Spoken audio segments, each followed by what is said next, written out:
So Coach Powell, it's been 8.5 years since you've last played with Illinois, so this will be your first return trip to Champaign, to Assembly Hall. As an opponent, the Orange Crush, for the first time, will be rooting against you. It's got to be a weird feeling.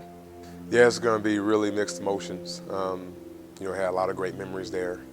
In a lot of ways, my heart's still there. The success that we've had as a team, my 4 years, I've matured as a man, spiritually. In so many different areas, I grew. So going back is going to definitely, I'm going to have some emotions with it. But with that being said, I'm going with a purpose in mind, that's to get a win. And it's tough to say that, but for the first time, I'll be going against Illinois, ever. Probably the first and last. The 2004-2005 team was one of the most dominant teams of that decade. You won the first 29 games of the season, lost the regular season finale to Ohio State, rebounded back to win the conference tournament, made it all the way to the championship game, lost it to North Carolina. Does that championship game still leave a bad taste in your mouth? When you look back on that season, how do you reflect upon that? Obviously I would have loved to win a national championship. But with that being said, to be able to play in that environment, to play for a championship in college basketball, to go to the Final Four, to win the Big Ten championships and things, I don't really think too much about the negative. That year was amazing in itself. So, I kind of, when I think about it, I try to remember all the achievements we did have. Obviously, I can't go back in time and win a championship, but it was an amazing time of my life. Not just that last year, all 4 years there. Sure. And Coach Self recruited you. He's at Kansas now. Coach Weber coached you. He's now at Kansas State. You did a lot of spiritual work while you were there in Champaign. Who was your biggest influence at Illinois? I had tons of influences. Obviously, when Bill Self came, my first 2 years there, I grew as a player. He put a lot of confidence in me. Started me as a sophomore, and he was a very good motivator, and he motivated me to work and get better and improve on my game. So, he definitely had a huge part in my career. And when he left, it was a big hit. Obviously, it hurt to see him go. We understood. But when Bruce Weber came, he continued the development of me as a basketball player, and he had a huge impact too. My last 2 years at Illinois, and I actually stay in contact with both of those guys pretty frequently, because of the influence they had. And then also, Pastor Gary Grogan was my campus pastor there.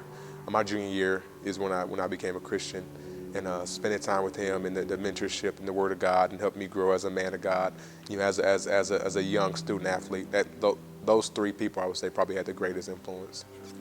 And we'll talk a little bit more about your spiritual life. You founded the RPJ Ministries. Obviously, your spiritual life plays an important role in your life. Can you talk a little bit about how that's evolved from your time in Champaign and how it continues now at Valpo? My junior year in college was when my life not drastically, but my life changed. And, I began to look at life as an opportunity to glorify God and to, use all my talents, all my abilities to bring honor to Him. And my senior year was, I think, the picture of that. I used every opportunity I could to, share about Christ, from putting scriptures on my shoes to, speaking at FCA events to, the interviews on ESPN about my faith. And, I thought that was a great opportunity for me to share about Jesus. Since then, the RPJ ministry is something that I founded. It was great. It was a 3-day camp, leadership camp, that we developed, young men, their athletic abilities. We did Bible studies. We did financial seminars and things like that to kind of help them develop as men. And now, to be able to coach at Valpo University, which is, a Lutheran university, and to be able to share my faith and not have to, sugarcoat anything, it's been awesome. This past summer, Next Up Recruits named you the top assistant in the Horizon League. Given your competitive nature, is it safe to assume that you want to be a head coach down the road? What are your long-term goals professionally and personally? Growing up, I always thought that I would have this cookie cutter idea for my life. I'm going to play in maybe 10 years. I'm going to, retire and go into ministry, whatever it may be. And now that I'm coaching, it's kind of a different path, different than what I planned, coming out of college. And my mentality and planning goals is, God has a plan for my life, and And wherever I can be the biggest influence for His kingdom, wherever I can be the biggest influence to young people, wherever I can use my gifts, my abilities to glorify Him to the best, that's where I want to be. So whether that's being a head coach, whether that's being at Valpo as an assistant for 20 years, I don't care. I want to make the most of what God has given me, and now it's using basketball as a way to coach young men and be an influence and mentor them in a godly way. And after your playing time with the Illini, you spent some time with the Utah Jazz, the Chicago Bulls. You spent 4 years in Europe. How did that? What did you learn from that experience, both here and overseas, that you bring here to the coaching staff? I learned so much. Obviously playing professionally, I got to play for some great coaches.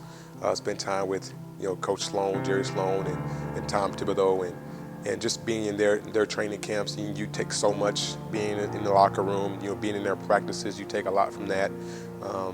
Playing over in Europe, seeing the different styles, playing for different coaches over there, the way that they train. I gained a lot of valuable insight. And then now being able to coach under Coach Bryce Drew and having his dad Homer Drew, who's one of the greatest coaches I believe in college basketball all time, I'm still learning.